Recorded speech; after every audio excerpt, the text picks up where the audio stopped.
गत 22 तारिख में जम्मू काश्मीर पहलगाम ठारे आतंकवादी माने 26 जन निरीह पर्यटकों को अति निर्मम भाव हत्या कर प्रतिवाद में राजनगर निर्वाचन मंडल श्री ममो सेना पक्षर मदनपुर ठारे मोहम्मती शोभायात्रा और प्रतिवाद सभा अनुष्ठित हो जाएगी। केन्द्रापड़ा जिला श्रीराम सेना सभापति शारदा प्रसाद राउतों नेतृत्व में एक विशाल मोहम्मती शोभायात्रा मदनपुर कॉलेज छकरू बाहरी पाकिस्तान आतंकवादी विरोध में नाराबाजी दे दुर्गामंडप छकरे पहुंचते। आतंकवादी आक्रमण में निहित 26 जन पर्यटकों अमर आत्मार सद्गति कामना कर 1 मिनिट नीरव प्रार्थना कर आतंकवादी विरोध में एक प्रतिवाद सभा कर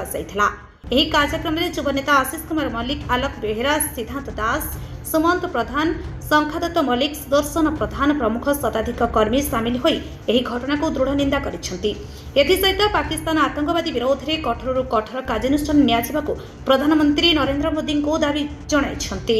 आशीष कुमार मल्लिक श्रीराम सेनार सदस्य आज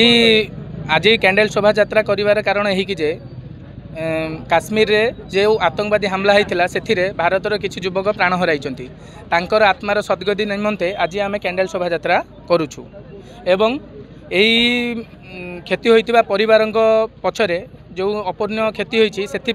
सरकार को मोर अनुरोध केंद्र सरकार एवं राज्य सरकार को मोर अनुरोध तांकर परिवार पई किछि क्षयक्षति प्रदान करा जाऊ एवं आदरणीय नरेंद्र मोदी को मोर एतिकी अनुरोध एवं गुहारी प्रार्थना करी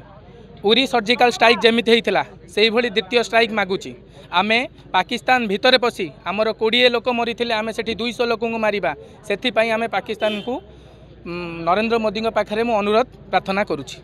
मु शारदा प्रसाद राउत श्रीराम सेना संयोजक। जोपरी भावे भारतर जम्मू कश्मीर रे पहलगाम ठारे आमर भाई भौणी मानू आतंकवादी माने जाति धर्म पुछि जमिति हत्या करिसंती ताकू आमे दृढ़ निंदा करूछु। तारी प्रतिवाद रे केमिति पाकिस्तान को केमिति प्रतिहत करा जिवो एवं समूले जो आमर रहिले आतंकवादी तांकू समूले केमिति नाश करा जिवो सेथि पई आमे सरकार पाखरे आमे दाबी रखुछु एवं आम समस्ते हिंदू भाई भौणी माने आज समय आसी एकजुट हे जमिति धर्म उपरे कुठारघात करा जाउची आगु को आम मानक सहित भी एठी भी हबो सेथि पई आमे एबेठारु सजग रहिबा एवं जो परि भाबे कुचक्रांत गोष्ठी मानकू आमे दृढ़ जवाब दबा। पटामुंडी धीरेन्द्र मल्लिक रिपोर्ट लिव लाइव ओडिया।